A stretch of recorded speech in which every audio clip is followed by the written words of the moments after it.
ஆண்டவராகிய இயேசு கிறிஸ்துவ நாமத்தினாலே ஒவ்வொருத்தரையும் வாழ்த்தி வரவேற்கிறேன். இந்த நாளும் கூட பிரசங்கத்திற்குன்னு தலைப்பு என்னென்னு சொன்னீங்கன்னா, சோர்ந்த வேளையில் சூழ்ந்த கிருபை என்ற தலைப்பில் நம்ம கர்த்தருடைய வசனத்தை பார்க்க போகிறோம்.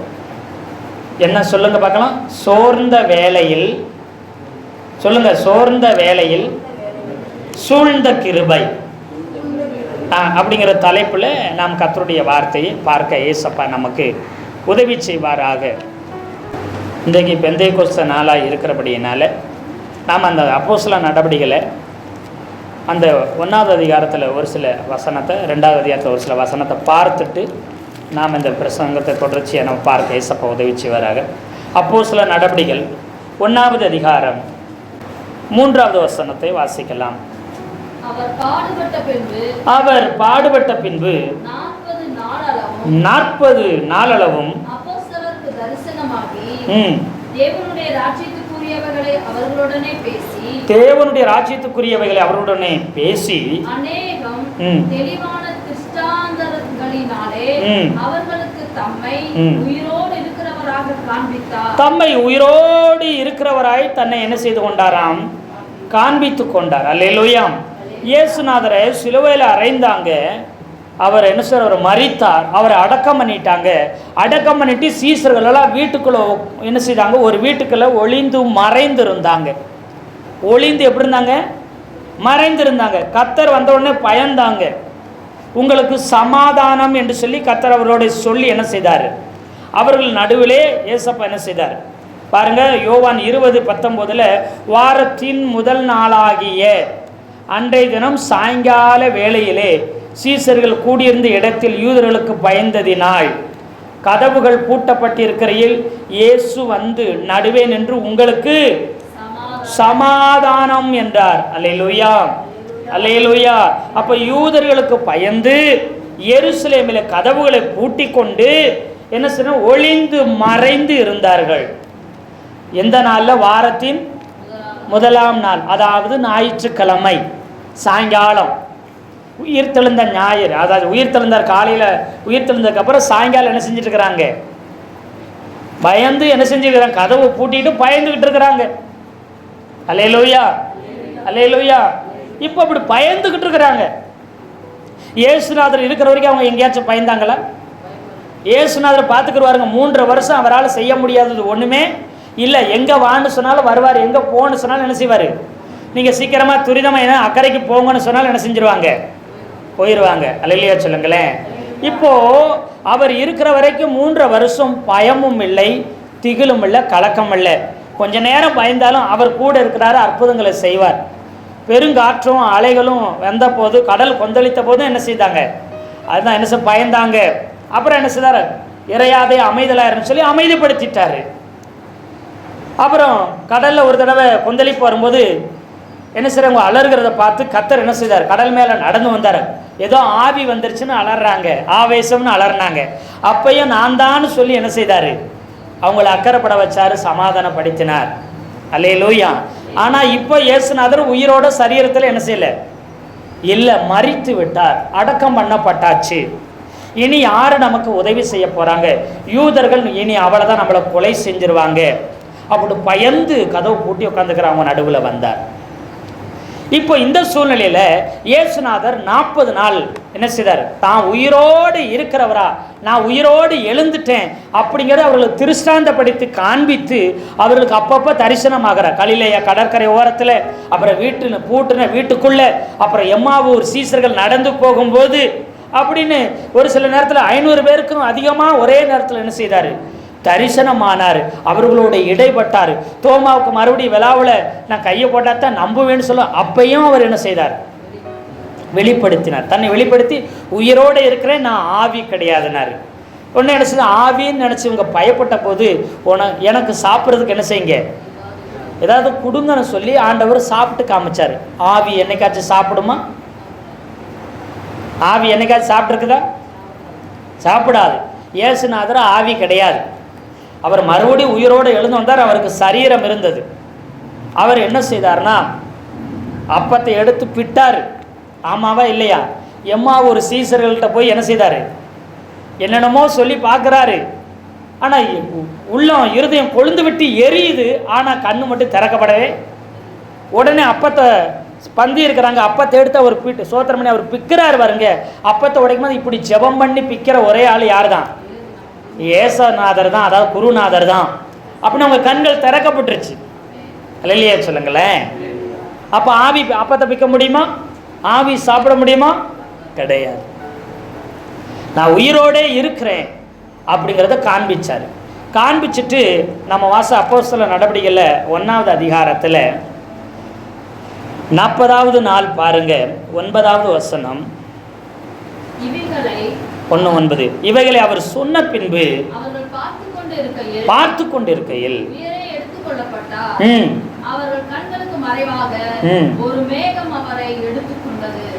மேகம் அவரை என்ன செஞ்சுட்டு எடுத்துக்கொண்டு போனது.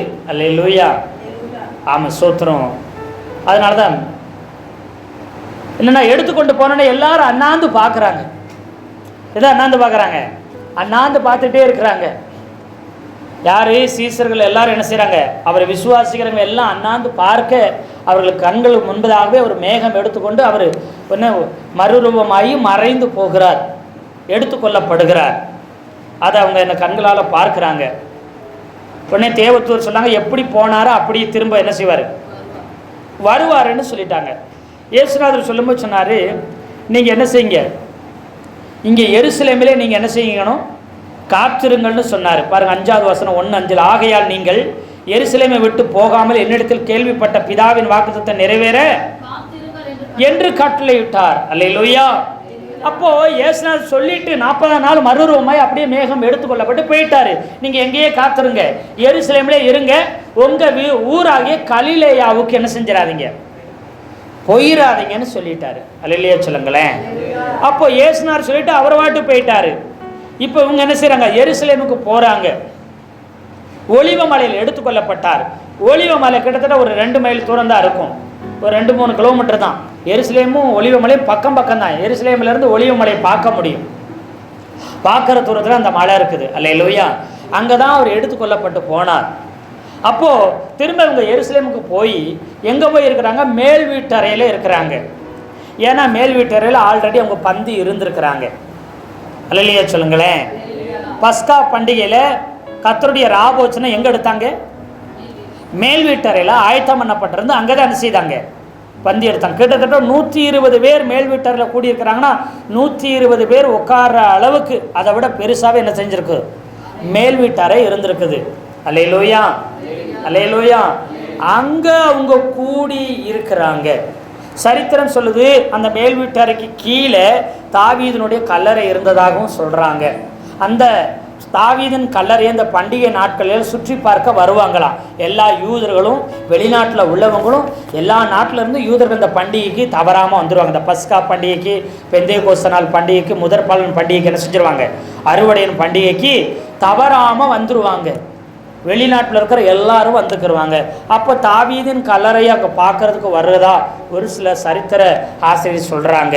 அதனுடைய மேல் வீட்டு அறையில் தான் அந்த தாவீதின் கல்லறை கீழே இருக்கிறதாகவும், அது தாவீதினுடைய வம்சாவளிக்கு சொந்தமான அது வீடாக இருந்ததாகவும், அங்கே மேலே தான் அந்த மேல் வீட்டு அறையில் இயேசுநாதர் பந்தி கொடுத்ததாகவும், அங்கே தான் இந்த 120 பேர் கூடியிருந்து ஜெபித்ததாகவும், அந்த தாவீதின் கல்லறையை அது பண்டிகை நாட்களாக இருக்கிற அப்படின்னால திரளான ஜனங்க அங்கே வந்திருந்ததாகவும், மேல் வீட்டறையில் நடக்கிற சம்பவங்களை பார்த்து இவங்க என்ன செஞ்சுட்டாங்க? தண்ணி போட்டுட்டாங்க, அதனால தான் வளர்றாங்க அப்படின்னு அவங்கள அறியாமல். அதிகாலையாக இருக்குது, ஆனால் காலங்காத்தாலே என்ன செஞ்சுட்டாங்க? போதை போட்டு வளர்ற மாதிரி இருக்குதே அப்படியெல்லாம் சொல்லி கொண்டிருக்கிறாங்க. அல்லேலூயா, அல்லேலூயா. அப்போ ஒரு பெரிய இடமா இருந்திருக்கு. பெரிய பண்டிகை நாட்களில் திரள் ஜனங்கள் கூடுகிற ஒரு முக்கியமான இடமா இருந்திருக்குது அந்த மேல் வீட்டறை. அது கீழே அது சுற்றியுள்ள இடம். அல்லேலூயா சொல்லுங்களேன். அப்படி எப்படி ஒரே நேரத்தில் 3000 பேர் ரட்சிக்கப்பட முடியும் சொல்லுங்க? அல்லேலூயா. அப்போ அங்கே தான் கூடி இருக்கிறாங்க. கூடி இருந்து என்ன செய்யறாங்க? வாக்குத்தத்தத்தை நிறைவேற காத்திருங்கன்னு சொல்லிட்டாரு.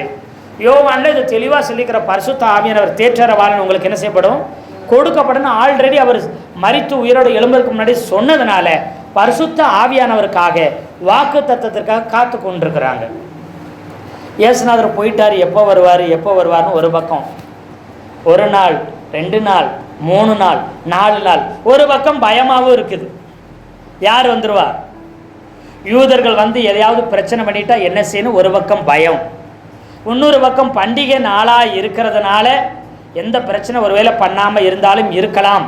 ஏசப்பா ஏசுநாதர் சொல்லிட்டாரு, எருசலேமில் என்ன செஞ்சிருங்க, இருங்க, நீங்கள் கலிலேயாவுக்கு தயவு செய்து போயிடாதீங்கன்னு சொல்லியிருக்கிறாங்கன்னு 120 பேர் உட்காந்து 1 நாள் 2 நாள் 3 நாள் கூடி என்ன செஞ்சுட்ருக்குறாங்க, அங்கே கூடி இருக்கிறாங்க. ஒருமனப்பட்டு கூடி ஜெபத்திலையும் வேண்டுதலையும் தரித்திருக்கிறாங்க. அல்லேலூயா. அதில் 1:14 வாசிங்க. அங்கே இவர்கள் எல்லாரும் ஸ்திரீகளோடும் இயேசுவின் தாயாகிய மரியாளோடும் அவருடைய சகோதரரும் கூட ஒருமனப்பட்டு வேண்டுதலிலும் அந்நாட்களிலே 120 பேர் கூடியிருந்த போது அப்படின்னா ஸ்தோத்திரம். அப்போ ஏறக்குறைய 120 பேர் இருக்கிறாங்க. அதில் இயேசுநாதருடைய தாயாக இருந்த மரியாளம்மாவும் இருக்கிறாங்க. அவங்க கூட பிறந்த சகோதரர்கள் அந்த 120 பேர் கூடியிருந்ததில் இருக்கிறாங்க. அது மாத்திரமில்லை, 11 சீசர்களும் அதாவது அப்போஸ்தலர்களும் அங்கே கூடியிருக்கிறாங்க. அல்லேலூயா. 120ல் 11 போனால் 109 பேர் என்ன செய்கிறாங்க, இருக்கிறாங்க. 11 சீசர்கள், ஏறக்குறைய 120 பேர். அந்த 109 பேரில் இயேசுவின் தாயும் இயேசுவின் சகோதரரும் ஏன் இயேசுவின் சகோதரிமார்களும் கூட என்ன செஞ்சுருக்கலாம், இருந்திருக்கலாம். அல்லேலூயா சொல்லுங்களேன். அதில் தான் பிலிப்பு இருந்திருக்கிறதா சொல்கிறாங்க. சுவிசேஷகனாகிய பிலிப்பு, அப்போஸ்தலனாகிய பிலிப்பு கிடையாது, சுவிசேஷகனாகிய பிலிப்பு. பிலிப்பினுடைய குமாரத்திகள் 4 குமாரத்திகள் இந்த மேல் வீட்டறையில் இருந்து அபிஷேகத்தை பெற்றதாக சொல்கிறாங்க. அந்த 4 பேர். இப்படி அநேகர் என்ன செஞ்சுக்கிறாங்க, ஆமாம், அங்கே 120 பேர் ஏறக்குறைய கூடி இருந்து செபிச்சுட்டு இருக்கிறாங்க. வேண்டுதல் விண்ணப்பம் ஒரு மனம். 10 நாள், ஒரு நாள் ஜபம் இல்லை, 2 நாள் ஜபம் இல்லை, 10 நாளாக ஜபத்தில் தரித்து இருக்கிறாங்க. அல்லேலூயா சொல்லுங்களேன், அல்லேலூயா சொல்லுங்களேன். அப்படி ஜெபித்து கொண்டிருக்கும்போது திடீர்னு பேதுரு நடுவில் எழும்பி, ஒருத்தர் செத்து போயிட்டா, யூதாஸ் காரியத்துக்கு போயிட்டான், இன்னொருத்தர் என்ன செய்ய வேண்டியதற்கு தேவையாக இருக்குதே அப்படி சொல்லி இவங்க சீட்டு போட்டு என்ன செய்கிறாங்க, பர்சபாவுக்கும் என்ன செய்ய, மத்தித்தியாவுக்கும் என்ன செய்கிறாங்க, யோசேப்புக்கும் மத்தியாவுக்கும் என்ன செய்கிறாங்க, சீட்டு போடுறாங்க. அல்லேலூயா, அல்லேலூயா. ஆமாம், சீட்டு போட்டு அதில் ஒருத்தர் என்ன செய்கிறாங்க, மத்தியா மேலே சீட்டு விழுகுது. எடுத்து 12வது அப்போஸ்தலனா அவங்க சேர்த்துக்கிறாங்க. அல்லேலூயா. கர்த்தருடைய பரிசுத்த நாமம் மகிமைப்படுவதாக. இவங்க இந்த வேலையெல்லாம் செஞ்சுக்கிட்டு, இவங்க ஜெபம் பண்ணிக்கிட்டு, சங்கீதங்களை தியானித்து கொண்டு, பழைய ஆகமங்களை தியானித்து அங்கே ஜெபித்து கொண்டே இருக்கிறாங்க. ஜெபம் மட்டும் இல்லை, அங்கே சங்கீதத்தெல்லாம் வாசிச்சிருக்கிறாங்க. அல்லேலூயா. சங்கீதம் 109:8 ஒரு வாசிங்கள. அவன் நாட்கள் கொஞ்சமாக கடவது, அவன் உத்தியோகத்தை வேறொருவன் பெற கடவன். இது யாரை குறித்து சொல்லி இருக்குது, யூதாஸ் காரியத்தை குறித்து சொல்லி இருக்குது. அல்லேலூயா. இந்த சங்கீதத்தை நினைவு கூறுறாங்க. அவன் நாட்கள் கொஞ்சமாக கடவுது. கொஞ்சம் வயசுலேயே நாண்டு கொண்டு செத்துட்டான், இயேசுவை மறுதளிச்சு காட்டி கொடுத்து மறுதளிச்சு. அவன் உத்தியோகத்தைனா அவன் பதவியை வேறொருவன் பெற கடவன். மேலே பார்த்தீங்கன்னா 6வது வசனத்தில், அவனுக்கு மேலாக துஷ்டனை ஏற்படுத்தி வையும் சாத்தான் அவனது வலது பக்கத்தில். அல்லேலூயா. அப்போ இங்கே சொல்லப்படுகிற யாரை குறித்து சொல்லப்பட்டிருக்குது, யூதாஸ் காரியத்தை குறித்து தீர்க்க தரிசனமாக ஏற்கனவே சொல்லி வைக்கப்பட்டிருக்கிறது. அந்த சங்கீதத்தை எல்லாம் இவங்க தியானிச்சு பாருங்க.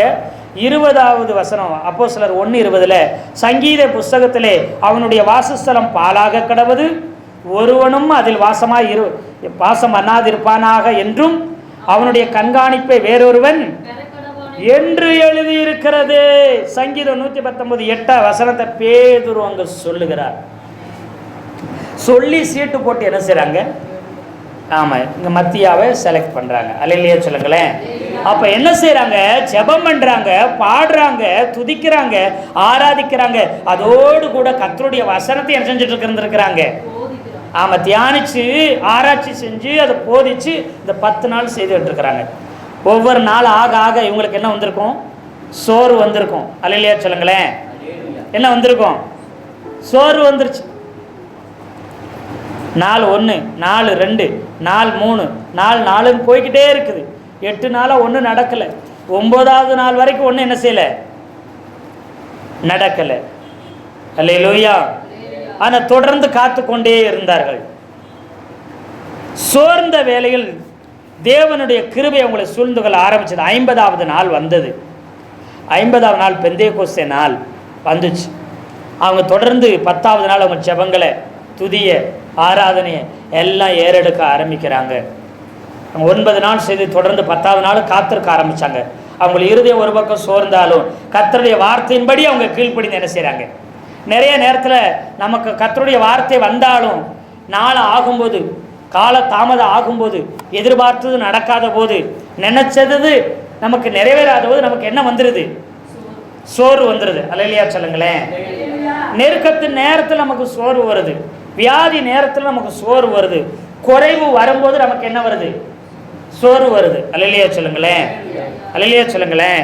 கைவிடப்படும் பொழுது நமக்கு சோர்வு வருது. இப்போ இயேசுநாதர் கைவிட்டது போல இருக்குது. அவர் போயிட்டார். 3 வருஷமா அவர் எப்பயும் அவங்க கூடயே என்ன செய்தார். இப்போ அவர் இல்லை. இப்போ அவர் உயிரோடு தான் இருக்கிறாரு. இதுவரை செத்து போயிட்டாரு, அதனால் அவர் வரமாட்டார், நம்ம கூட இருக்க மாட்டார்னு நினச்சாங்க. இந்த 40 நாள் நான் உயிரோடு தான் இருக்கிறேன், மறுபடியும் உயிரோடு வந்துட்டேன்னு சொல்லி காண்பிச்சு இப்போ உயிரோடு இருக்கிறாரு. ஆனால் என்ன செய்யலை, எங்களை விட்டுட்டு. இப்போ செத்ததுனால அவர் வர முடியாதுங்க, அப்படி சோர்ந்து போகிறது வேற. இப்போ உயிரோடு இருந்து அவர் என்ன செய்யலை, எங்கள் கூட இல்லைங்கிறது இன்னும் கஷ்டமாக இருக்கும். எத்தனை பேர் ஆமே சொல்கிறீங்க? பயங்கர சோர்வாயிட்டு எங்களை விட்டுட்டு போயிட்டார் இயேசுநாதர். இதை காத்திருக்க சொல்கிறார். பரிசுத்த ஆவியானவராக தேற்றவாளலாம் அவர் எப்படி வருவார், எப்படி இருப்பார் எங்களுக்கு என்ன செய்யாது, தெரியாதே அப்படின்னா. ஆனால் பரிசுத்த ஆவியானவருக்கு எதிர்பார்த்து அவங்க காத்து கொண்டிருக்கிறாங்க. அந்த அபிஷேகத்துக்காக, வல்லமைக்காக ஆவியானவரை எதிர்நோக்கி காத்து கொண்டிருந்தாங்க. ஏன்னா தேற்றரவாளன் சொன்னார், அவர் தேற்றுகிறவர்னு சொன்னார். காத்து 10வது நாள் ஆகுது.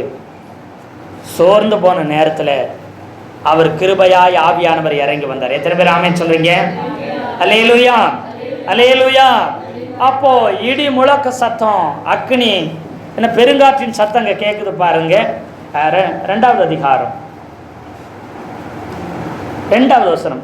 அப்பொழுது பலத்த காற்று அடிக்கிற முழக்கம் போல வானத்திலிருந்து சடிதியாய் ஒரு முழக்கம் உண்டாகி அவர்கள் உட்கார்ந்திருந்த வீடு முழுவதையும் நிரப்பினது. அவங்க உட்கார்ந்திருந்த வீடு முழுவதையும் நிரப்பினது. அவங்க இருந்த வீடைத்தான் என்ன செஞ்சிச்சு? அல்லேலூயா சொல்லுங்களேன். அவங்க இருந்த வீட்டை முழுவதையும் அது நிரப்பினது.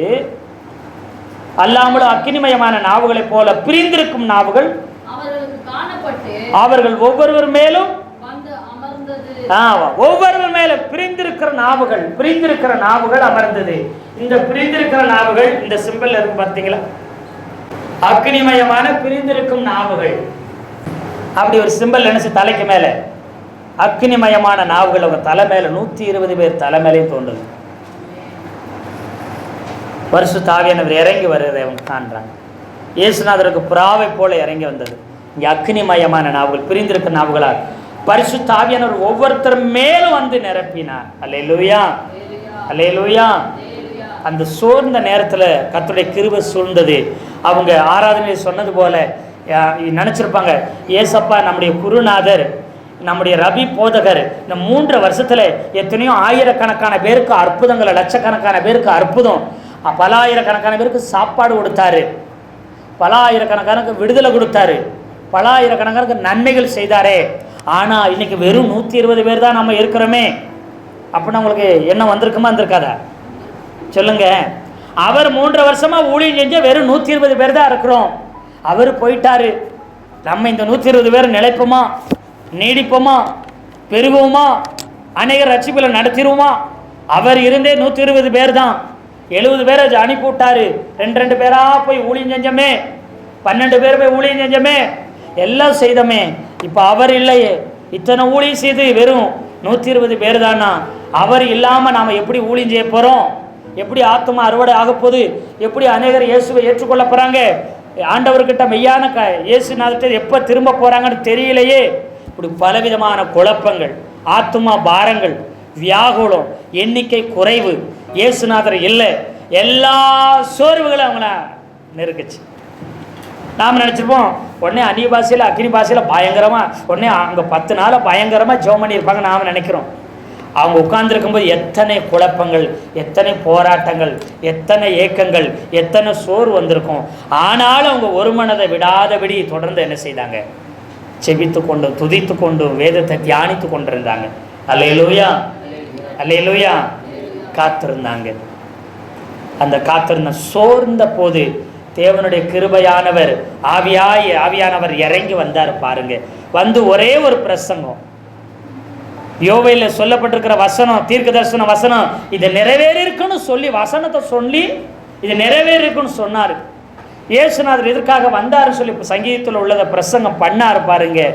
120 ஒரே பிரசங்கம் ஒரு சில மணி நேரத்துக்குள்ள 3120 மாறினது. அல்லேலூயா சொல்லுங்களேன், அல்லேலூயா சொல்லுங்களேன். நெருக்கத்தில் பெருக்க வருது, சோர்ந்த நேரத்தில் கர்த்தருடைய கிருபை, ஆவியானவர் கிருபையாய் வந்து நிரப்பினார், அறுவடையை கட்டளையிட்டார். அல்லேலூயா சொல்லுங்களேன். இன்னைக்கும் நமக்கும் நிறைய நேரத்தில் சுவிசேஷம் சொல்கிறோம், ஆத்மா ஆதாயத்துக்காக பிரயாசப்படுகிறோம், நன்மை செய்கிறோம், தான தர்மம் பண்ணுகிறோம், அவங்களுக்கு பாரப்படுகிறோம், அவர்களுக்கு ஆறுதலான வார்த்தைகளை சொல்லுகிறோம், இயேசுவை பற்றி சொல்லுகிறோம். எங்களால் முயன்ற அளவு சுவிசேஷத்தை ஊழியத்தை செய்தோம், அதற்குரிய அறுவடை இல்லையேன்னு சொல்லி நம்ம சோர்ந்திருக்கலாம். அல்லேலூயா. நன்மைகள் செய்து நிறைய நேரத்தில் பாடுகளை அனுபவிச்சுட்டு இருக்கலாம். ஆனாலும் கூட நாம் சோர்ந்து பெண்ண கத்து சொல்கிறார், உங்க மேல கர்த்தருடைய கிருபை தங்கி இருக்கும். அல்லேலூயா. நித்தியமான கிருபை உங்க மேல தங்கி இருக்கும். அல்லேலூயா சொல்லுங்களேன், அல்லேலூயா, அல்லேலூயா. இங்க ஒரு நெருக்கமா இருக்குது. கர்த்தர் ஒரு பெருக்கத்தை உண்டு பண்ணுகிறார், ஒரு விசாலத்தை உண்டு பண்ணுகிறார். ஒரு எண்ணிக்கையில பெருக்கும், ஆவியில பெருக்கும், அபிஷேகத்துல பெருக்கும். தனிமையா இருக்கிறாங்க, துணையாய் தேற்றருவாளன் வருகிறார். அல்லேலூயா. நான் உங்களை திக்கற்றவங்களா விடேன்னு சொன்ன வாக்குத்தத்தை நிறைவேற ஆரம்பிச்சது, நிறைவேறினது அங்கு. அதோட விடல 3000 5000 அப்படின்னு சபை வளர்ந்து பெருகி கொண்டே போனது. ஆரம்பத்தில் யூதர்களை பார்த்து பயந்து இருந்தாங்க, பயத்தினால சோறு வந்துச்சு. இப்ப சபை வளர்ந்து பெருகிறனால இப்ப யாருக்கு பயம் வந்துருச்சு? இப்ப யூதர்களுக்கு சீசர்கள் பயந்து கொண்டிருந்தாங்க, இப்ப சீசர்களை பார்த்து யார் பயப்பட ஆரம்பிச்சாங்க? யூதர்கள் பயப்பட ஆரம்பிச்சிட்டாங்க. அல்லேலூயா சொல்லுங்களேன். நீங்க முழு எருசலேமையும் நீங்க கலக்கிட்டு இருக்கிறீங்க. உங்களால முழு இஸ்ரவேல் என்ன செய்றாங்க? எருசலேமையும் உங்களுடைய போதகத்தினால நீங்க நிரப்பிட்டீங்க, உங்க பிரசங்கத்தினால நிரப்பிட்டீங்க, உங்க இயேசு கிறிஸ்து போதனையினால நிரப்பி முழு பட்டணத்தையும் என்ன செஞ்சிட்டீங்க? நிரப்பிட்டீங்கன்னு இப்ப யார் பயந்துட்டு இருக்கிறாங்க? யூதர்களும் தலைவர்களும் மத குருமார்களும் பயப்பட ஆரம்பிச்சாங்க. நீங்க ஒரு நாள் பயந்து, இதுவரைக்கும் நீங்க பயந்து கொண்டு இருந்திருக்கலாம், இனி உங்களை பார்த்து பயப்படுகிற காலம் வரும். அல்லேலூயா. என் நாமம் உனக்கு தரிப்பிக்கப்பட்டிருக்கிற அப்படினால் பூமியில் இருக்கிற ஜாதிகளும் ஜனங்களும் உன்னை கண்டு பயந்து சேவிப்பார்கள். அல்லேலூயா, அல்லேலூயா. பாடுறதுக்கு துதிக்கிறதுக்கு இயேசு பற்றி சொல்றதுக்கு நம்ம நிறைய நேரங்கள் பயந்து தயங்கி கொண்டு இருக்கலாம். அநேக ஜனங்களின் நிமித்தம் இனி வருகிற காலத்தில் நம்மை கொண்டு தேவ ஜனங்களை கொண்டு பரிசுத்தாவின் அபிஷேகத்தை வல்லமை பெற்ற தேவ சபையை கண்டு பட்டணங்களும் தேசங்களும் அதிகாரிகளும் அரசியல்வாதிகளும் பயப்படத்தக்க பலத்த கிரியையை கர்த்தர் செய்ய வல்லமையில் வர இருக்கிறார். அல்லேலூயா. ஆமா, இஸ்ரவேல் ஜனங்கள் பாருங்க, அவர்களை ஆண் பிள்ளைகள் எல்லாம் கொன்று போடுங்கன்னு சொல்லி புதிதாய் வந்த பார்வோன் என்ன செய்தான்? ஆண் பிள்ளைகளெல்லாம் கொன்று போட செய்தான். அவங்க பிள்ளைகளை கொலை செய்து அவர்களை நெருக்கின பொழுது எவ்வளவு நெருக்கினார்களோ அவ்வளவு அதிகமாய் அவர்கள் பெருகி கொண்டே வந்தார்கள். அல்லேலூயா. பார்வோன் பயப்பட ஆரம்பிச்சான். ஒரு காலத்துல பார்வோனை பார்த்து பயந்து கொண்டிருந்தார்கள், எகிப்தியரை பார்த்து பயந்துருந்தாங்க இஸ்ரவேல் ஜனங்க. இப்போ இஸ்ரவேல் ஜனங்களை பார்த்து பார்வோனும் எகிப்தியரும் பயந்து நடங்க ஆரம்பிச்சாங்க. அல்லேலூயா சொல்லுங்களேன், அல்லேலூயா சொல்லுங்களேன். மோசேங்கிற தலைவரை எழுப்பி கர்த்தர் 10 விதமான வாதைகளை செய்த போது அடிமைகளை பார்த்து எகிப்தியர் பயப்பட ஆரம்பிச்சாங்க. தயவு செய்து எங்க தேசத்தை விட்டு என்ன செஞ்சிருங்க, தயவு செய்து போயிருங்க இருக்கிறாங்க, ஐயோ பயமா இருக்கு போயிருங்க, நீங்க போயிருங்க பயப்பட்டாங்க. ஆமாவா இல்லை? அல்லேலூயா, அல்லேலூயா. ஆமாவா? அல்லேலூயா. அப்போ நாம் பயந்து நடுகின, நாம் கூனி குறுகின, நாம் சோர்ந்து போன காலத்துக்கு கர்த்தர் முடிவு கட்டுறாரு. ஏன்னா அவருடைய கிருபை நம்மை சூழ்ந்து கொண்டிருக்கிறது. அல்லேலூயா, அல்லேலூயா. ஆமா பாருங்க, குறைவின் நேரத்துல, தனிமை நேரத்துல கர்த்தர் உதவி செய்தார். பாருங்க, இப்போது ஆதியாகம புஸ்தகத்தை திருப்பிக்குங்க. 39வது அதிகாரம் 1வது வசனம். யோசேப்பு எகிப்துக்கு கொண்டு போகப்பட்டான். பார்வோனுடைய பிரதானியும் தலையாரிகளுக்கு அதிபதியுமாகிய போத்திபார் என்னும் எகிப்து தேசத்தான் அவனை அவ்விடத்திற்கு கொண்டு வந்து இஸ்மவேலரிடத்திற்கு விலைக்கு வாங்கினான். இப்போ எகிப்துக்கு அடிமையாக கொண்டு போகப்பட்ட யோசேப்பு வாழ்க்கையை நீங்கள் கவனிச்சு பாருங்க. தனிமையினால அவனுக்கு சோறு வந்துச்சு. எதனால சோறு வந்துச்சுங்க? தனிமையினால சோறுதான். தாய் தகப்பனோட இருந்தான், சகோதரர்களோடு இருந்தான், பெரிய ஐஸ்வர்யம் உள்ள குடும்பத்தில், வசதியான குடும்பத்தில் இருந்தான், நல்ல பணக்கார குடும்பம், நல்ல வாழ்க்கை, ஒரு குறைவும் இல்லாத வாழ்க்கை வாழ்ந்தவன். இப்போ அவனுக்கு தனிமையில் கொண்டு வந்து விட்டாங்க. அது சாதாரண தனிமை கிடையாது, அடிமை என்கிற தனிமை. அடிமையாக கொண்டு போய் விற்று போட்டாங்க. அல்லேலூயா. இப்போது அடிமையாய் விற்று போட்ட அந்த இடத்துல யோசேப்புக்கு யாரும் தெரியாது. மகனாய் இருந்தவன், செல்ல பிள்ளையாக இருந்தவன் இப்போது அடிமையாய் மாறிவிட்டான். என்ன பண்ணுகிறதுன்னு தெரியல. அங்கே போத்திபார் இடத்துல இவங்க கொண்டு போய் விற்றுட்டாங்க. எல்லா வேலையும் செய்யணும், எந்த உரிமையும் இல்லை, யாரும் தெரியல. வேற நாடு, வெளிநாட்டுக்கு கடத்தி கொண்டு போயிட்டாங்க. பக்கத்து நாட்டுக்கு கொண்டு போயிட்டாங்க. எகிப்து பக்கத்து நாடு, அங்கே கொண்டு போய் அவனை விற்றுட்டாங்க. அவனுக்கு யாரையும் தெரியாது, யாருக்கும் அவனை பற்றி தெரியவே தெரியாது. தனிமை வாட்டுது. ஒரு பக்கம் அடிமையை அடித்து துன்புறுத்தி வேலை செய்ய வைக்கிறாங்க. ஒரு பக்கம் அடி, ஒரு பக்கம் உத, ஒரு பக்கம் அவமானம். ஒரு நாட்டிலேருந்து இன்னொரு நாட்டுக்கு போனால் நம்ம அவமானப்படுத்துவாங்க, பார்த்துருக்கீங்களா? ஒன்றும் வேணாங்க. இங்கேருந்து பக்கத்தில் இருக்கிற கேரளா ஸ்டேட்டுக்கு போனால் கேரளாக்காரங்க தமிழ்நாட்டுக்காரங்களை ஒரு மாதிரி நடத்துவாங்க. இங்கேருந்து நீங்கள் கர்நாடகா போனால் என்ன செய்வாங்க? கர்நாடகாரங்க தமிழ்நாட்டுக்காரங்களை ஒரு மாதிரி.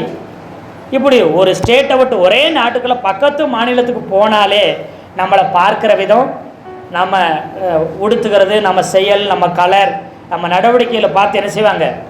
கேலி கிண்டல் பண்ணி அற்பமாக அவதூறாக துன்பப்படுத்தி நடத்துவாங்க. அல்லேலூயா, அல்லேலூயா. பாசம் தெரியலன்னா நல்லா ஏமாற்றுவாங்க. ஏமாற்றுவாங்களா, ஏமாற்ற மாட்டாங்களா? இப்படி பலவிதமான கொடுமைகளையும் இன்னலையும் யோசேப்பு அனுபவித்தான். அப்போ அவனுக்கு சோர்வு வந்திருக்கும். ஏன் ஆண்டவரே இதெல்லாம் எனக்கு நடக்குதுன்னு அவன் மனதளவு சோர்ந்த பொழுது கர்த்தர் அவனோடு கூட இருக்கிறத நேரடியாக போத்திபாருங்கிற தலைவனையே பார்க்க வைத்தார். அல்லேலூயா.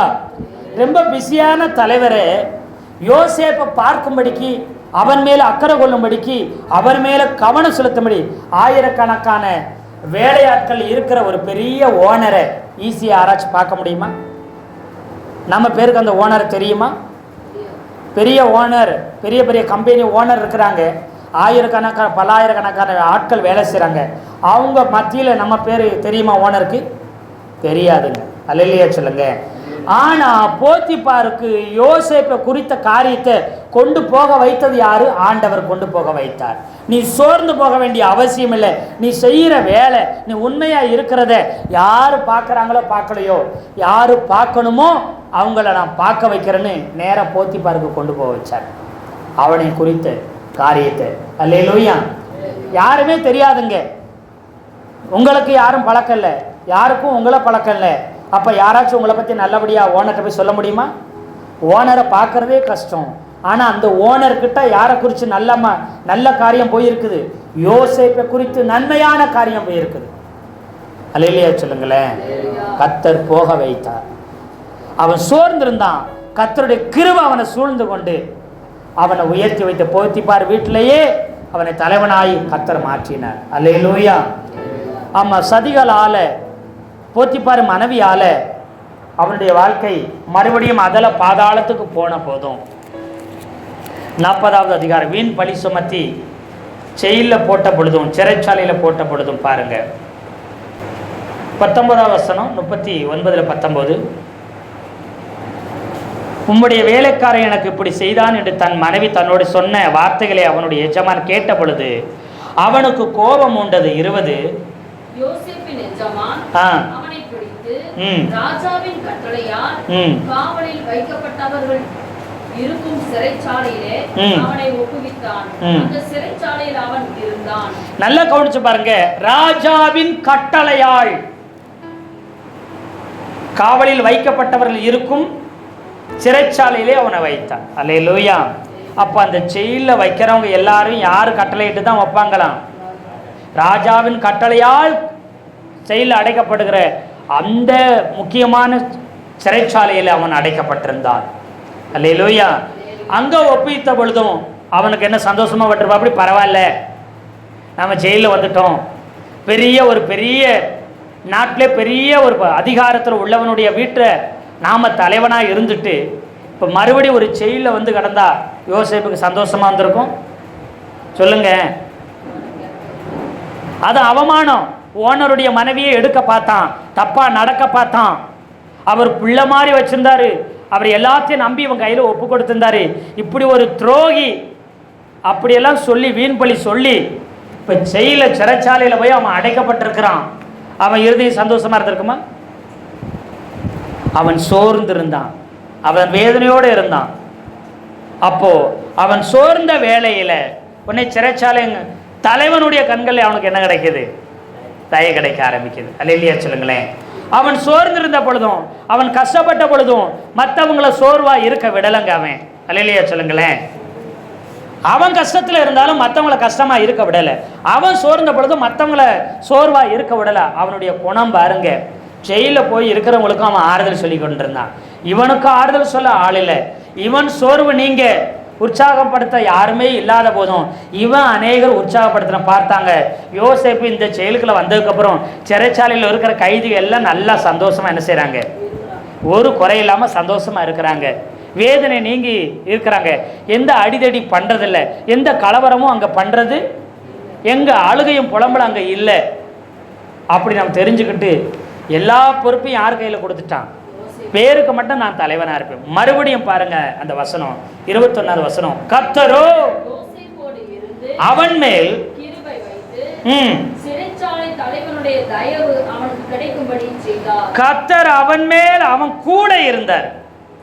கர்த்தர் யோசேப்போடு கூட இருந்து அவன் மேல கிருபை வச்சு மனுஷனுடைய தயவு உண்டாகும்படி செய்தார்.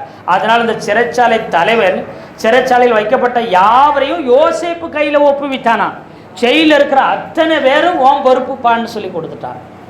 அல்லேலூயா, அல்லேலூயா, ஆமை சூத்திரம். அப்படிப்பட்ட ஒரு உயர்ந்த இடத்தை அங்கேயே கர்த்தர் உயர்த்தி வைத்தார் பாருங்க. அவன் சோர்ந்த நேரத்தில் கர்த்தருடைய கிருபை சூழ்ந்த உடனே அவன் சோர்ந்து போகவே ஆண்டவர் விட மாட்டார். உங்களையும் கர்த்தர் சொல்லார், சோர்ந்து போகிறவனுக்கு சத்துவத்தையும் பலத்தையும் அருள்கிற கர்த்தர் உங்களை ஒரு நாளும் சோர்ந்து போக விடவே மாட்டார். அல்லேலூயா, அல்லேலூயா, ஆமை சோத்த. நீங்கள் சோர்ந்து போனால் கூட கர்த்தர் உங்களை சோர்ந்து போக விட மாட்டார்.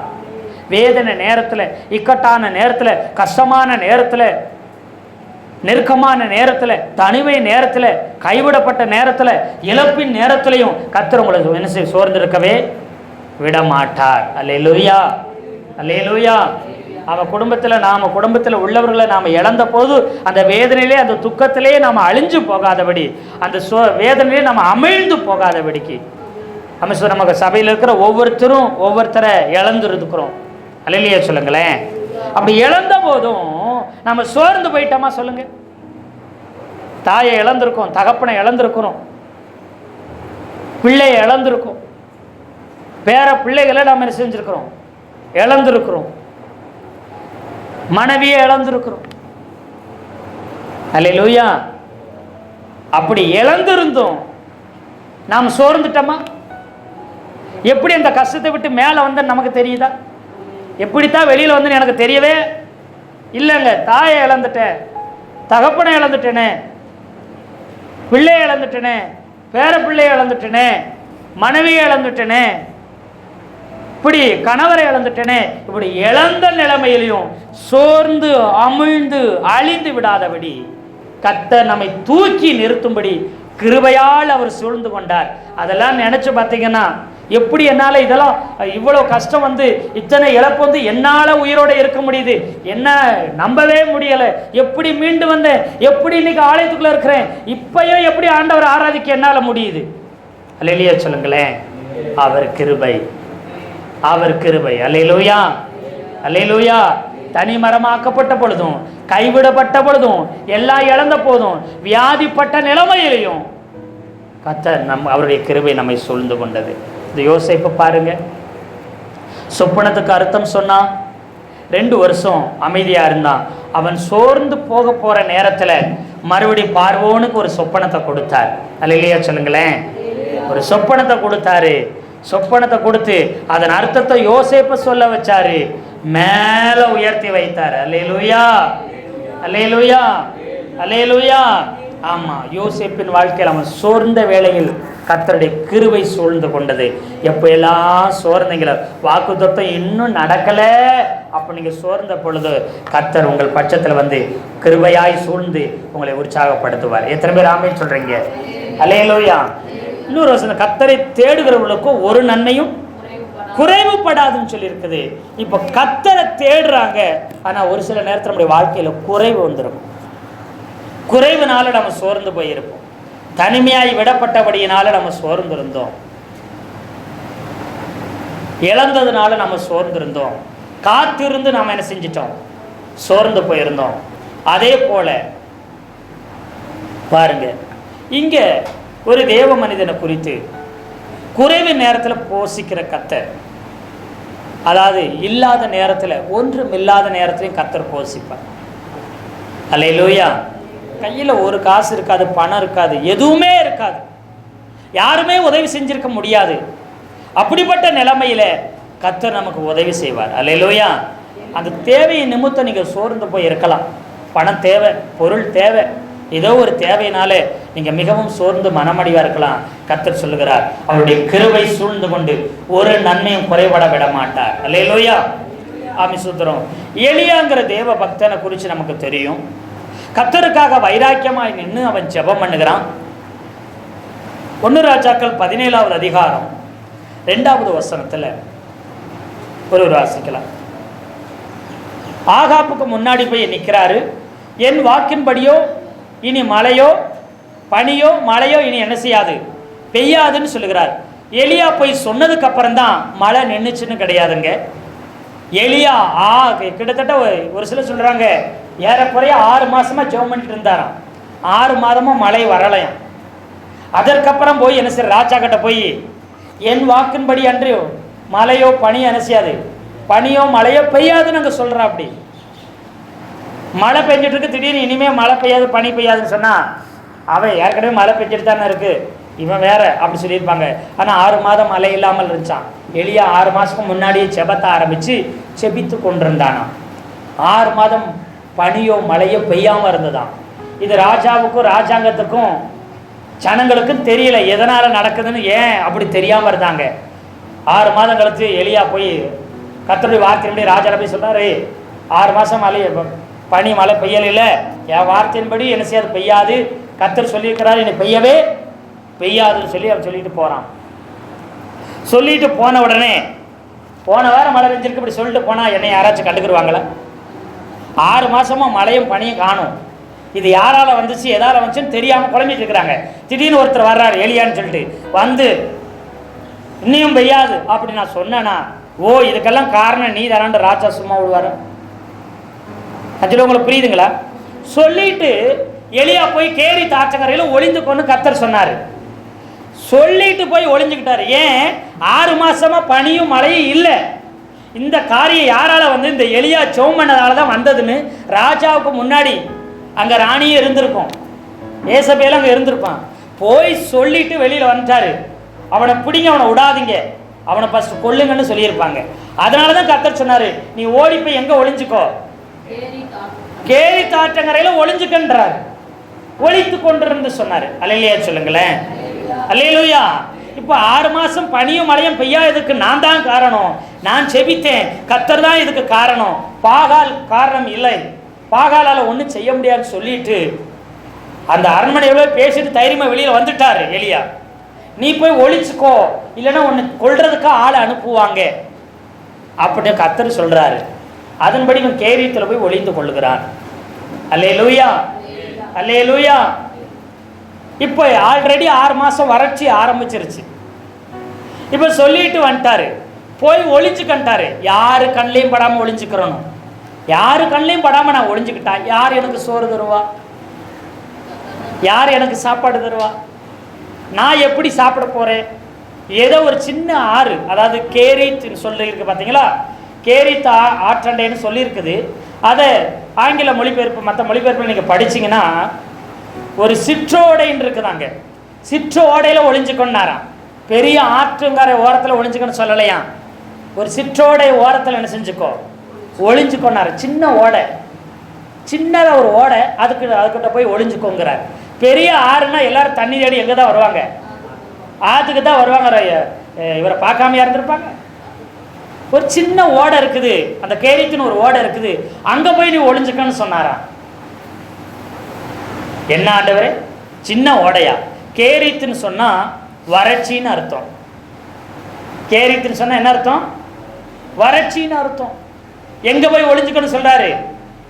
வறட்சியான இடத்துல போய் ஒளிஞ்சுக்கங்கிறாரு. அப்படின்னா என்ன அர்த்தம்னா, இந்த சிற்றோட சீக்கிரமாக என்ன செஞ்சிடும், கொஞ்ச நாளில் வற்றி போயிடும். அது வரைக்கும் எங்கே ஒளிஞ்சிரு? ஒளிஞ்சிரு. அப்படின்னா என்ன அர்த்தம்? இந்த சிற்றோடைய நம்பி கேரித்தை நம்பி என்ன செய்யாத, இருக்காத, ஒளிந்து இருக்காத. அப்ப யார் நம்பி ஒளிந்து இரு? என்னை நம்பி நீ ஒளிஞ்சிரு, என் வார்த்தையை நம்பி ஒளிஞ்சிருங்கிறார். ஆற்ற நம்பி அல்ல அப்படின்ட்டார். இப்போ உனக்கு என்ன செய்ய, சாப்பிட்றதுக்கு காகங்களுக்கு என்ன செஞ்சிருக்கிறேன், கட்டளை எடுக்கிறேன்னு சொல்லி. காகம் என்று சொன்னாலும் ஆல்ரெடி நான் அடிக்கடி சொல்லுவேன், இது ஒரு கருப்பான பறவை, இது ஒரு சைவ பறவை, அசைவ பறவை கிடையாதுன்னு சொல்றாங்க. யூத ரபிகளும் வேத பண்டிதரும் சொல்றது காகம் கிடையாது. காகம் தூக்கினா எவ்வளோ பெரிய தம்மா துண்டு பீஸை தான் தூக்கிட்டு வரும். எலியாவுக்கு தூக்கி கொண்டு வந்து கொடுத்தது 1.5 அடி அப்பம்னு சொல்கிறாங்க. ஈரானி குப்பூஸ்ன்னு சொன்னால் இன்றைக்கி ஈரானில் அந்த அப்பம் இருக்குதான், 1.5 அடி நீளத்துக்கு இருக்குமா ஒரு அப்பம், ஈரானி குப்பூஸ்ன்னு சொல்லுவாங்க அது பேர். அந்த அப்பம் அது மாதிரி பெரிய அப்பத்தை இது பெரிய பறவை என்ன செஞ்சுச்சான், கொண்டு வந்துச்சான். அல்லேலூயா சொல்லுங்களேன், அல்லேலூயா. அப்போ அவ்வளோ பெரிய அப்பத்தை மட்டும் இல்லை, அப்போ பெரிய இறைச்சி என்ன செஞ்சுருக்குது, கொண்டு வந்து எலியாவுக்கு கொடுத்துருக்குது. காலையிலும் மாலையிலையும் கொடுத்துருக்குது. காகங்கள்னு சொல்லியிருக்குது. அப்போ அதாவது என்னென்னா பறவைகள், ஒரு பறவை மட்டும் வந்து கொடுக்கல, நிறைய பறவைகள் கொண்டு வந்து கொடுத்துருக்குது. ஏன் அப்படின்னா, நீ ஆற்ற நம்பியும் இருக்கக்கூடாது, இந்த பறவைகளை நம்பி நீ என்ன செய்யக்கூடாது. ஒரே பறவை வந்துச்சுன்னா அந்த பறவையை நம்பி இருந்திருப்பா, அப்படி அதில் பழக்கம் முடிச்சிருப்பா. அப்படி பறவைக்கு ஏதாவது கொஞ்சம் பங்கு இங்கு கொடுத்து கூட, எப்பா ரெகுலராக ரெடியாக கொண்டு வந்து நான் உனக்கு கொஞ்சம் அப்பத்தையும் கொஞ்சம் இறைச்சியும் கொஞ்சம் கொடுக்குறேன் சாப்பிடு அப்படி சொல்லி கொடுத்து கூட ஐஸ் வச்சுருக்கலாம். பறவை என்ன செஞ்சு, ஒரு பறவைகள் வரல, அநேக பறவைகள் வந்துச்சு மாறி மாறி. அல்லேலூயா சொல்லுங்களேன். அதே இதில் பல வகையான பறவைகள், வேறு வேறு, ஒரு காகம் இல்லை, வேறு வேறு காகங்கள் வந்திருக்கணும். அது மாதிரி அங்கே எலியாவுக்கு கற்றுக் கொடுக்குறார். குறைவிலையும் என்னையை தான் பார்க்கணும். அல்லேலூயா. வறட்சியில் என்னை நோக்கி பாரு, உனக்கு வாழ்வு உண்டாகும். குறைவில் என்னை நோக்கி பார்த்து கொண்டே இரு, உனக்கு நிறைவு உண்டாகும்னு அங்கே கற்றுக் கொடுக்குறார். அல்லேலூயா. அது மாத்திரமல்ல, அங்கே தங்கியிரு. 17:4 எங்க தங்கியிருக்க சொல்றாரு,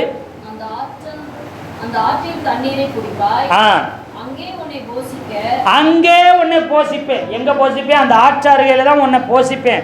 நீ எங்க தான் இருக்கணும்? கேரி தாட்டங்கரைனா நீ கேரி தாட்டண்டையில தான் இருக்கணும். அதை விட்டு வேற எங்கேயும் போனால் உனக்கு என்ன கிடைக்காது? ஆமா, சோறு கிடைக்காது. எங்க இருக்க சொல்றனோ அங்கே இரு, உனக்கு என்ன செய்யப்படும்?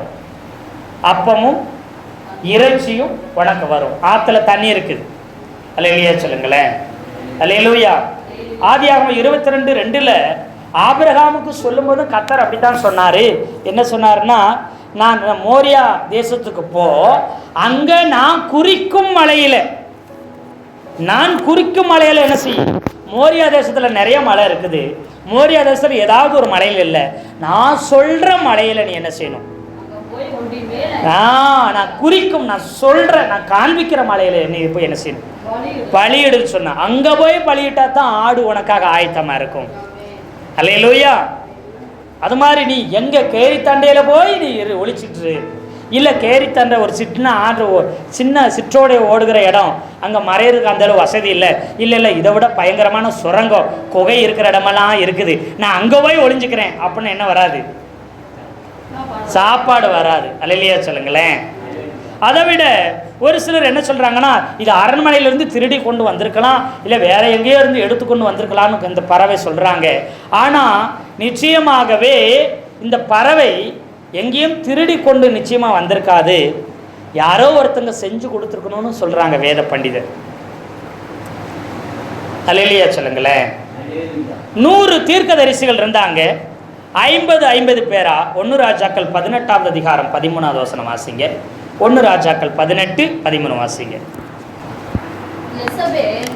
கர்த்தரின் தீர்க்கதரிசிகளை கொன்று போடுகிற போது நான் கர்த்தருடைய தீர்க்கதரிசி 100 பேரை ஒவ்வொரு கெபியிலே 50 பேராக ஒளித்து வைத்து அவர்களுக்கு அப்பமும் தண்ணீரும் கொடுத்து பராமரித்து வந்தேன். என்னுடைய செய்திகளை என் ஆண்டவருக்கு தெரிவிக்கப்படுவது இல்லையோ? ஒபதியாங்கிற ஒரு மனிதன் 100 தீர்க்கதரிசியை 50 பேரை கெபியில வச்சு என்ன செய்யற, அப்படி வச்சு சாப்பாடு கொடுக்குற. இந்த பஞ்ச காலம் முழுவதும் சாப்பாடு தண்ணியும் கொடுக்குறாரு, அப்பமும் தண்ணியும் கொடுத்துக்கிறாரு. ஏறக்குறைய கிட்டத்தட்ட 3 வருஷம், குறைஞ்சபட்சம் 3 வருஷம் செஞ்சுக்கிறார். 100 பேருக்கு சாப்பாடு ரெடி பண்ணி கொடுத்துக்கிறாரு. ஊழியக்காரங்களுக்கு, தீர்க்கதரிசிக்கு. எத்தனை பேருக்கு? 100 பேருக்கு கெபியில ஒளிய வச்சு. அல்லேலூயா சொல்லுங்களேன். அல்லேலூயா. அப்பத்தையும் தண்ணீரும் கொடுத்துக்கிறாரு. பாருங்க, மனுஷனை கொண்டு போஷிக்கும் பொழுது இந்த தீர்க்கதரிசிகளுக்கு ஆண்டவர் ஒபதியா கொண்டு போஷித்த பொழுது அப்பமும் தண்ணீரும் தான் கிடச்சிச்சு. ஆனா கர்த்தரே போஷிச்சா எலியாவுக்கு என்ன கிடச்சிச்சு? அப்பமும் இறைச்சியும் தண்ணீரும் கிடைத்தது. அல்லேலூயா சொல்லுங்களேன். அப்ப நீங்க எதை விரும்புவீங்க? மனிதர்களை கொண்டு போஷிக்கிறதா, கர்த்தரே போஷிக்கிறதா? எது சிறந்ததா இருக்கும்? அல்லேலூயா சொல்லுங்களேன். அல்லேலூயா சொல்லுங்களேன். அப்போ யாரை பார்க்கக்கூடாது? மனுஷங்களை பார்த்தா நான்வெஜ் கிடைக்காது, ஸ்பெஷல் சாப்பாடு கிடைக்காது, ஸ்பெஷலாக போஷிக்கப்பட முடியாது. யாரை பார்க்கணும்? கர்த்தரை பார்க்கணும். எத்தனை பேர் ஆமென் சொல்றீங்க? அல்லேலூயா. அப்போ கர்த்தரே போஷித்தா பெஸ்டானதை கொடுத்தாரு. இப்போ இந்த ஒபதியாவே கிட்டத்தட்ட ஏறக்குறைய 3 வருஷம் 100 பேருக்கு சாப்பாடு கொடுத்துருப்பாருனா, இப்படி தேவனுக்கு பயந்துருந்தவங்க. ஏன்னா எலியா கிட்ட சொல்றாருல, நான் ஒருவன் மாத்திரம்தான் மீதியா இருக்குன்னு சொன்னேன். இல்லை, பாகாலுக்கும் முழங்கால் படியிடாத 3000 பேர், 7000 பேர் செஞ்சுக்கிறேன். 7000 பேரை முழங்கால் படியிடாதவங்களும் வச்சிருக்கிறேங்கிறாரு. இந்த 7000 பேருக்கு என்ன வேலை? அல்லேலூயா சொல்லுங்களேன். அல்லேலூயா. 7000 பேர் கர்த்தரை தேடுறவங்க இருக்கிறாங்க, பாகால வணங்காதவங்க இருக்கிறாங்க. இப்போ இந்த 7000 பேர்களில் உள்ளவங்க தான் யாராச்சும் செஞ்சிருப்பாங்க, செஞ்சு வச்சிருப்பாங்க. இந்த பறவை வந்து எடுத்துட்டு போயிருக்கோம். எப்படி? நீங்க நல்லா கவனிச்சு பாருங்க. எலியேசர் பொன் பார்க்க போகும்போது ஒரு 4-5 பெண்ணு குப்புன்னு குடத்தை தூக்கிட்டு வந்தாங்க. அப்படியா இருக்கு பைபிள்ல? ஒரு 10-15 பெண்கள் கும்பலா வந்தாங்க, வாலிப பிள்ளைகளா. இப்போ தண்ணி எடுக்க போனோம்னா கிராமத்தில் ரொம்ப தூரமாக போனால் ஒரு பெண் தனியாக போய் தண்ணி எடுக்குமா? வாலிப பிள்ளைங்க போனால் 5-6 பேர் 10 பேர் கூட்டமாக போதும் தண்ணி எடுக்க போவாங்க. அல்லேலூயா சொல்லுங்களேன். அல்லேலூயா. அப்போ இந்த எலியேசர் போகும்பொழுது ரெபேக்காள் மட்டும் தனியாக தண்ணி எடுக்க வந்துச்சு. அப்போ எலியேசரை போக வச்சதும் ஆண்டவர் தான், கர்த்தர் தான். அது மாத்திரமல்ல, ரெபேக்காளை தனியாக வர வச்சதும் யார் தான்? கர்த்தர் தான். இந்த பெண்ணா அந்த பெண்ணான்னு யார் யோசிச்சுட்டு இருப்பா? அப்புறம் எலியேசர் சரி ஒரு 4 செலக்ட் பண்ணுவோம், அதில் 2 டெலீட் பண்ணுவோம், அதில் ஏதாச்சும் ஒன்றை கொண்டு போய் காமிக்கலாம், ஏதாவது ஒன்று அப்படின்னு நினைக்கலாம்லே. அல்லேலூயா சொல்லுங்களேன். அவன் குழம்பி போகக்கூடாது. அவனை அனுப்பி விட்டது கர்த்தர்னு சொன்னான்.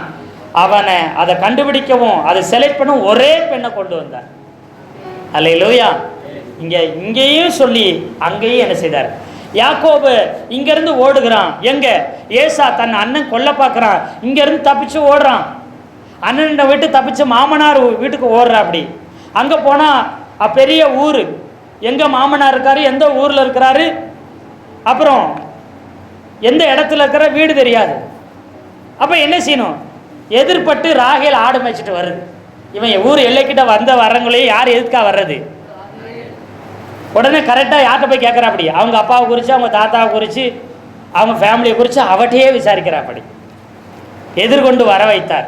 மோசே எகிப்துக்கு போக வைத்தார். போக வச்சுட்டு ஆரோனை என்ன செய்தார்? எதிர்கொண்டு வர வச்சார். அல்லேலூயா சொல்லுங்களேன். இப்போ எலியாவை கேரி தாற்றங்கடைக்கு போன்னு சொன்ன கர்த்தர் காகங்களை அப்பத்தையும் இறைச்சியும் எடுத்துட்டு வர்றதுக்கு ஆயத்தம் பண்ண கர்த்தர் அதை ரெடி பண்றதுக்கும் ஆள் என்ன செஞ்சிருப்பார், அங்க கைத்திருப்பார். அல்லேலூயா சொல்லுங்களேன், அல்லேலூயா சொல்லுங்களேன். அதனால அந்த பறவைகளை திருடிட்டு வர்றதுக்கு வாய்ப்பு இல்லை. ஸ்பெஷலாக தயாரிச்சு என்ன செஞ்சுருக்கிறாங்க, எலியாவுக்கு ரெடி பண்ணி வச்சிருப்பாங்க. பறவை வந்து போஸ்ட்மேன் மாதிரி. அல்லேலூயா சொல்லுங்களேன், அல்லேலூயா சொல்லுங்களேன். நிறைய நேரத்தில் நம்ம வாழ்க்கையிலையும் யாரோ கொண்டு சின்ன சின்ன உதவி கிடைக்கும், ஆனால் யார் மூலமாவது நன்மைகளை கர்த்தர் நமக்கு கொடுத்து கொண்டிருப்பார். எத்தனை பேர் ஆமென் சொல்கிறீங்க? ஆமென் சோதரம். பாருங்க, நான் பைபிள் காலேஜ் படித்த போது 3 வருடம் எனக்கு ஃபீஸ் கட்டுறது ஏசப்பா தான் ஃபீஸ் கட்டினார். ஒருத்தங்க மூலம் ஒருத்தங்க தெரிஞ்சவங்க இருந்தாங்க. அவங்க போய் எங்களுடைய நிலைமையை சொல்லி ஒருத்தங்க எங்களுக்கு 3 வருஷம் ஸ்பான்சர் பண்ணாங்க. அல்லேலூயா, அல்லேலூயா.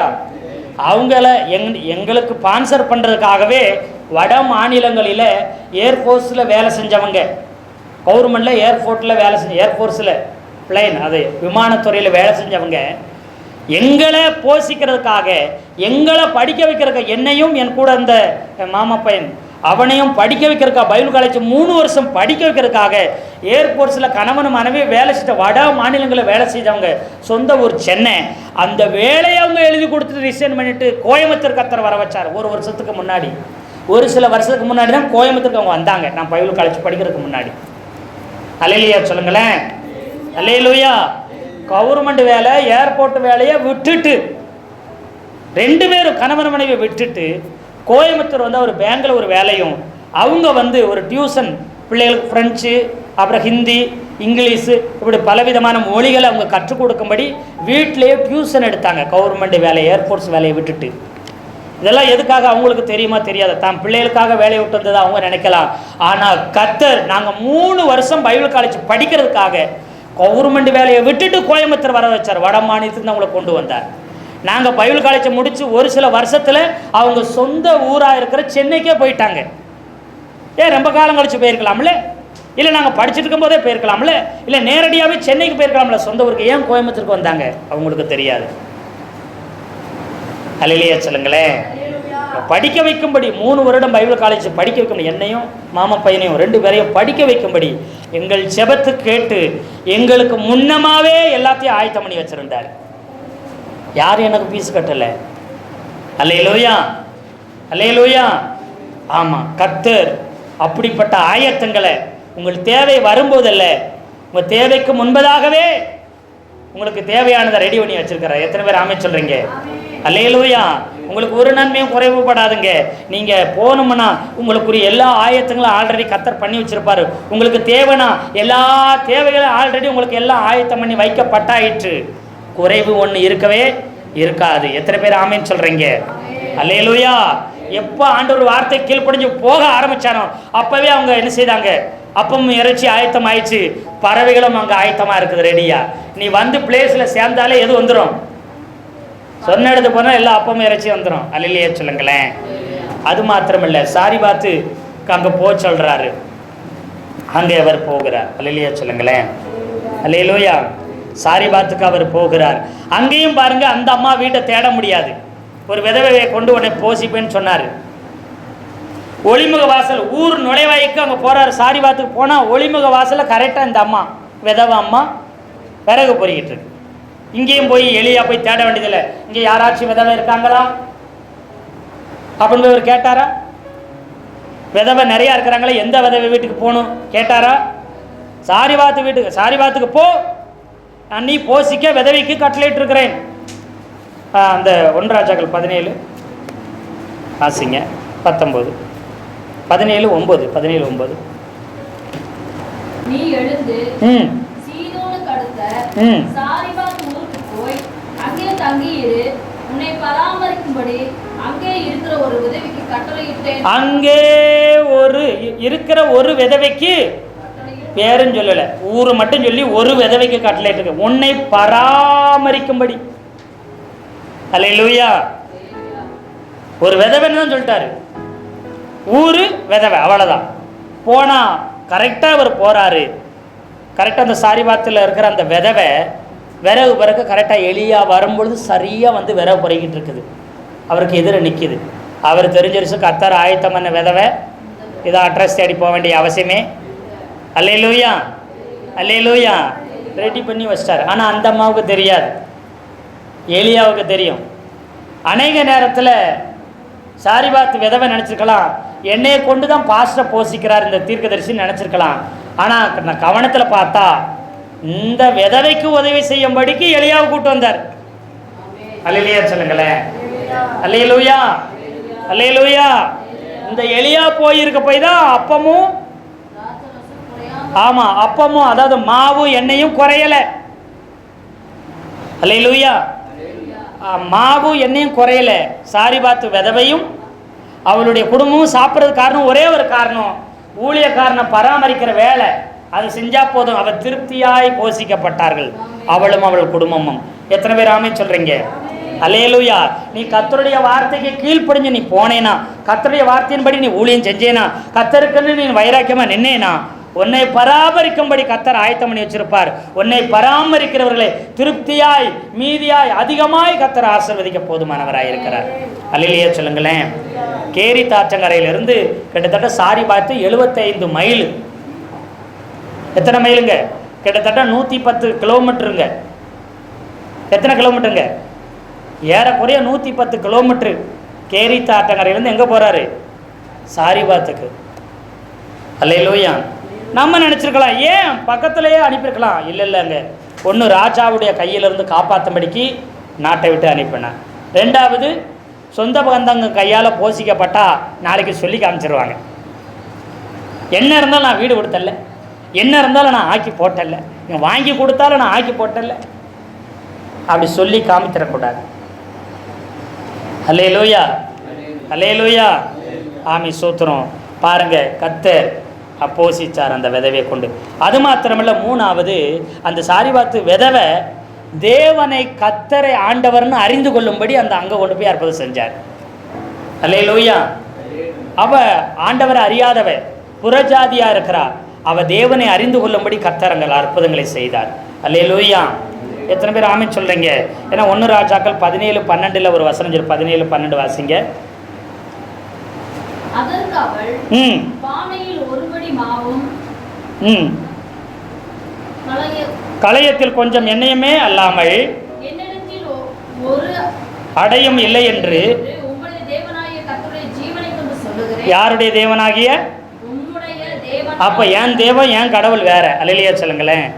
அப்போ பாருங்க, அவ ஆண்டவரை பற்றி அறியாதவ, ஆண்டவர் தான் தெய்வம்னு சொல்லி அறிந்து கொள்ளும்படிக்கு அவளுக்கு கர்த்தர் கற்றுக் கொடுத்தார். அல்லேலூயா. அதுக்காகவே சாரிபாத்து வீட்டுக்கு அங்கே கொண்டு போனார். விதவை இடத்துல கொண்டு போய் கர்த்தர் போஷித்தார். சோர்ந்து போன நேரத்தில் கர்த்தருடைய கிருபை உங்களை சூழ்ந்து கொள்ளும். ஒருவேளை நீங்கள் சோர்ந்து மனசோர்வு, நீங்கள் உடல் சோர்வு, சோர்ந்து வந்திருக்கீங்களா? உங்கள் சூழ்நிலை உங்களை சோர பண்ணுதா? தனிமை உங்களை சோர பண்ணுதா? வியாதி, கடன், வறுமை உங்களை சோர பண்ணுதா? கர்த்தர் சொல்கிறார், சோர்ந்து போன நீ என் சமூகத்தில் சும்மா இரு, நான் உனக்காக யாவையும் செய்வேன், உனக்காக யுத்தம் பண்ணுவேன், உன்னை கிருபை சூழ்ந்து கொள்ளும், மனித தயவு உண்டாகும்படி செய்வன கர்த்தர் சொல்கிறார். கர்த்ததாமே இந்த வார்த்தையில கொண்டு நாம் ஒவ்வொருவரையும் ஆசீர்வதித்து உயர்த்துவாராக. ஆமேன், ஆமேன்.